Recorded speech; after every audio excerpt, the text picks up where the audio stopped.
Hello, it's lovely to see you all.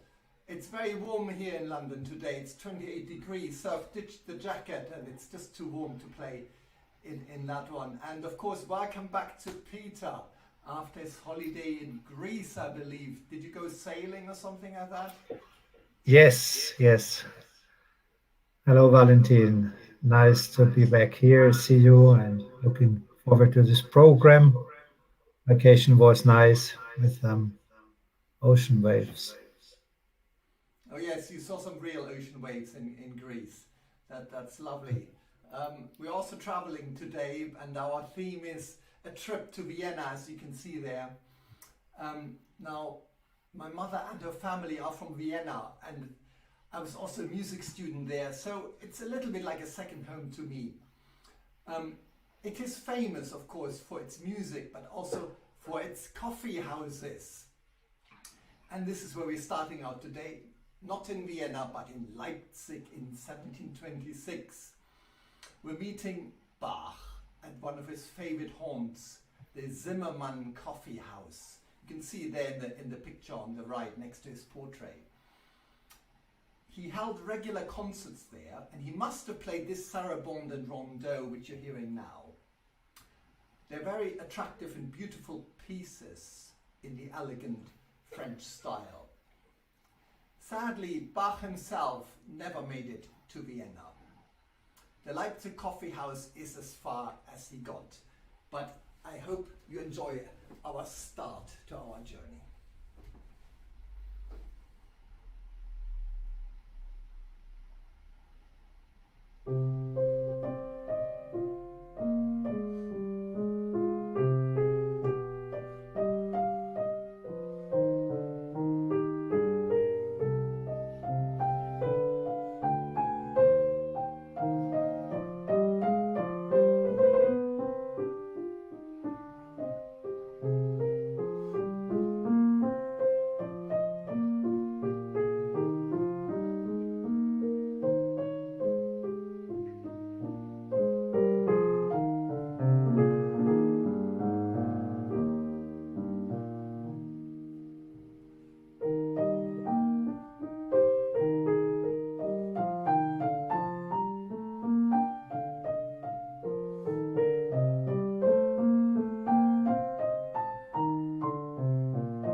Oh, hello, Barbara. Lovely to see you. Great. Welcome to all of our audience, of course. It's really nice that you're tuning in, and it's always great to see your comments. Now we're of course now continuing our journey, and with Mozart now, of course, we arrive in Vienna itself, and there really is no more quintessentially Viennese composer than him. It was his dream to live there, and he was glad to leave his hometown Salzburg behind. Here in Vienna, he could get his operas, symphonies and concertos properly performed. And until the last 2 years of his life, he was also financially successful there. We meet him here 8 years before his death, and he is a happily married man now, and very busy composing music for all different occasions. This piece you're about to hear is very interesting because there's no other piece of music in which Mozart has indicated more clearly how he wants it to be played. There are numerous little signs saying how quiet or loud this or that bit should sound. Now usually he left this up to the performer to make that kind of decision, but it's fascinating to see how colorful he wanted his music to be played. When I play a piece by Mozart, I think of it as a bit of a miniature opera. With just a few notes, he manages to create imaginary characters that spring to life, which I think what he's done very nicely in this piece as well.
And that was the first movement of the Mozart Sonata. Thank you, Rachel. Happy sunny Sunday to you too. Hello, Moto. Yes, me too. I'm loving this music too. It's such a fantastic sonata, really, and I've always enjoyed playing it. It's really wonderful. We have kind of continued on our journey, of course, but now into the Romantic era. And it was quite a different story for Romantic composers coming to Vienna. Yeah, I also tried to put in one composer which we haven't had before in our Sunday Piano Classic series, and so far we haven't had any music by either Schumann or Liszt. Today it's their turn. Now Schumann wrote this intermezzo when he was actually in Vienna, but sadly this trip was somewhat unsuccessful for him. Because he had injured his right hand as a young man, he could not perform as a pianist, which had been a route to success for both Mozart and Beethoven. He also found Vienna less welcoming and less open to new ideas. The secret police was carefully watching everyone, and it was not the kind of free and open society in which artists thrive. Some of that anguish that he felt is actually beautifully captured in this intermezzo, which does not have a carnival atmosphere at all. At the end, it does turn to a major key from the somewhat serious minor in which it begins. I think this is a beautiful example of Schumann's piano music. He combines his gift as a songwriter with exciting piano textures, and the result is a really wonderful romantic character piece.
This is really a great example of romantic piano music, and it really sets us up for continuing our journey.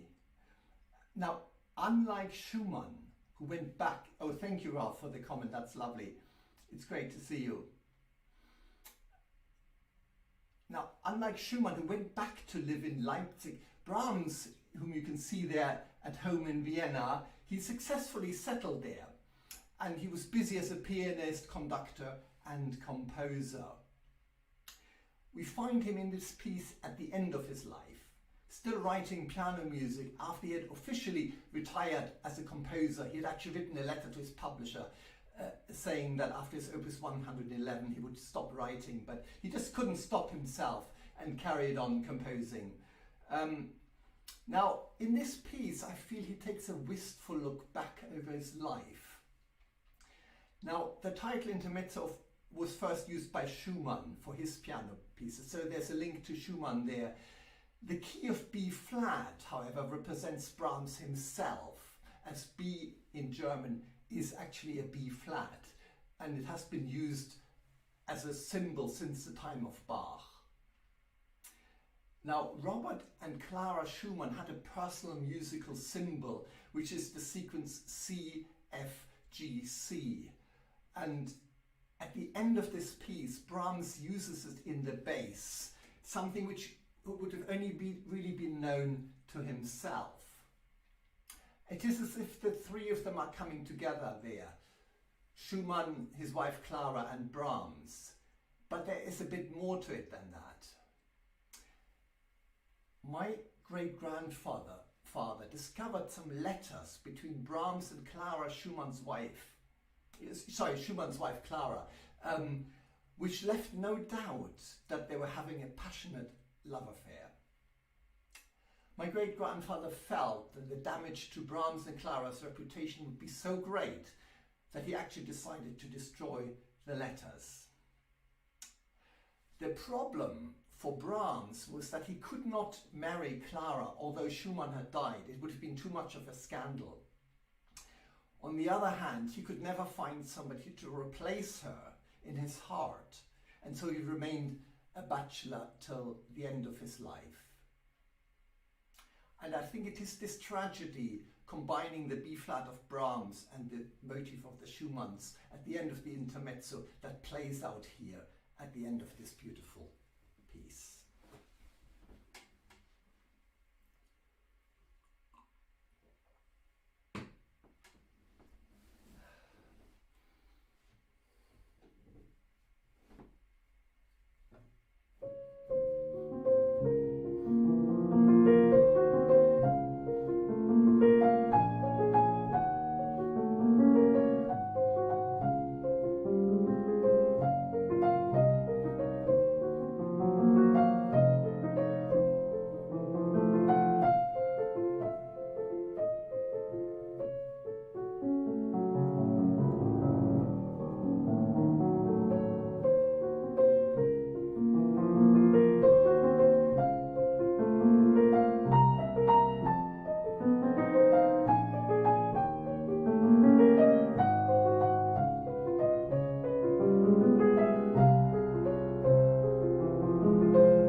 thank you, Rachel.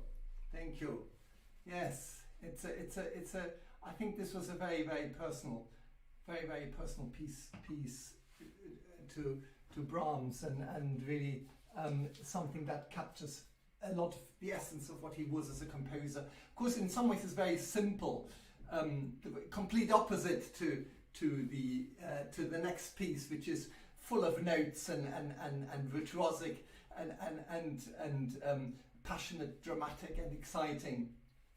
Now, if you're wondering why I'm playing Brahms and Liszt this weekend, well, I couldn't possibly explain that here, but you can of course Google what it means in Cockney rhyming slang.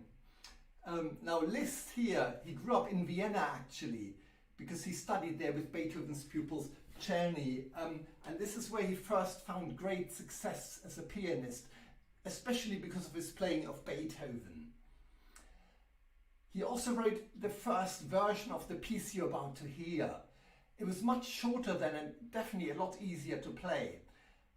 But he wrote a second version, which was much longer and more difficult, before finally, much later in the 1850s, he settled on this final version you're hearing now. And it's a typical Liszt piece, fiery and difficult, but it has some lovely melodies to enjoy as well.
moment I did think I I didn't think I was at home anymore. I think I was in a concert hall. Well, of course, where hopefully I will return again soon.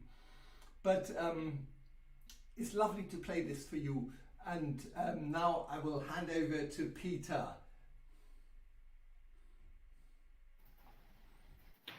Yeah, thank you, Valentin. As usually, just let me show first these comments. Sometimes it's difficult to choose a moment.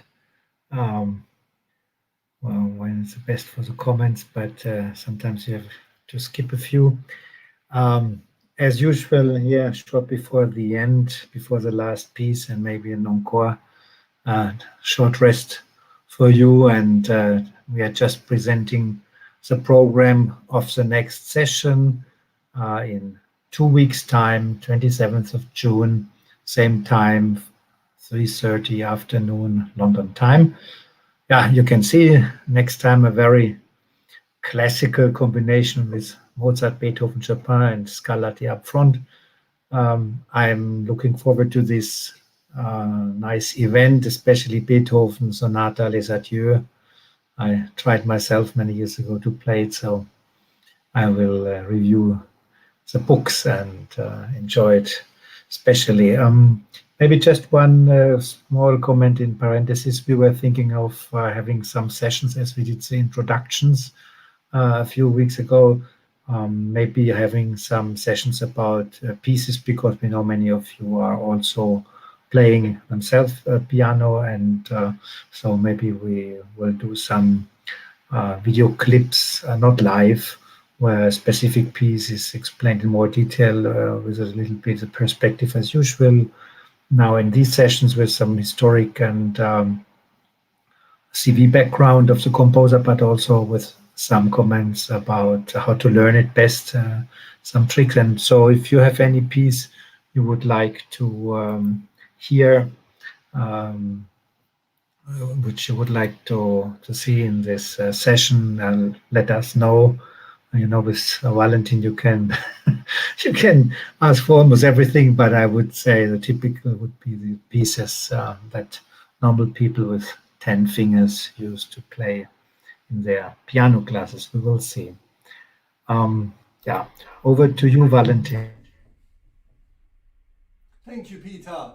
Lovely. We come, of course, to our last piece, a waltz, and of course, which is really a Viennese thing. So it's a fitting end to our little concert. Oh, thank you, Julia. Now, when Chopin left his native Poland as a young man of 20 to set out into the big wide world, he first traveled not to Paris, but to Vienna. It was a logical choice, because Vienna's reputation as a city of music was much better than that of Paris.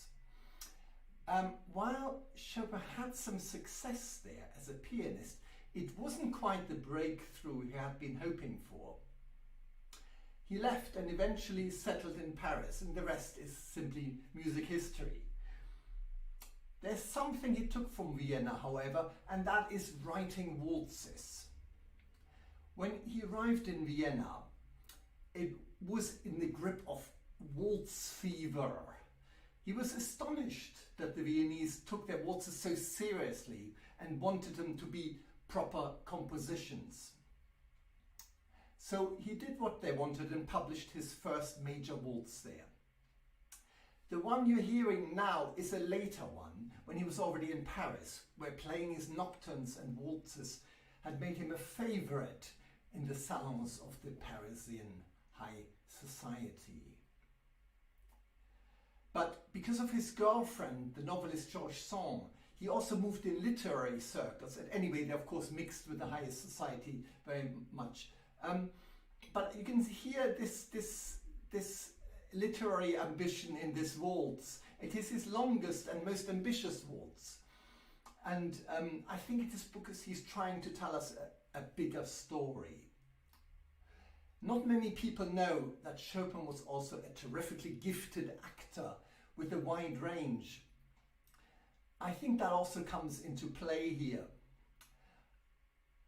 The beginning of the piece is already quite curious, because after a long trill you hear some notes in the bass, and when the melody starts up, it is not actually in waltz time. You can just about make out that underneath of the melody there is a waltz rhythm playing, but it's clearly at odds with the melody, and so the result is almost a bit muddled and confusing, but deliberately so. When this first section ends, the waltz rhythm takes over, but it does so in quite a humoristic fashion. There are lots of different contrasting sections until we reach a really wonderful virtuosic end.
you, Stefan.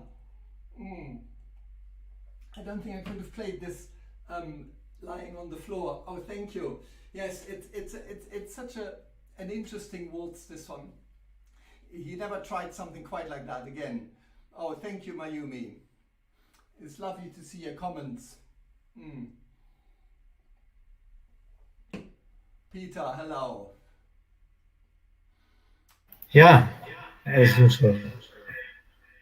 We are at the end today, a little bit earlier, so I hope you have prepared an encore for us. And I just use the opportunity to say already goodbye to everybody. Thanks for attending, and hope to see you soon again. At this time of the year, of course, we have seen that most of our listeners come afterwards offline, but we also have a nice community now live. And thanks to everybody for joining live. Makes it different experience than just a recording. Thank you, Peter. Thank you, Peter. That's lovely. Yes, of course I will play a little encore, and this is actually another waltz by Chopin in the same key, also in A flat major. And it's got he didn't publish it. He wrote it for a pianist whom he adored, and it's got a title called L'Adieu. So it's a bit like the Liszt Etude Sonata in the next program, but it means the farewell. But of course, it won't be long. I will see you in 2 weeks. But here is Chopin's Waltz in A flat major.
you very much for listening. And it's wonderful to see you all and see your comments. And I will respond to them, of course, on YouTube online later on. Thank you so much and have a lovely Sunday. Bye-bye. Thank you. Bye.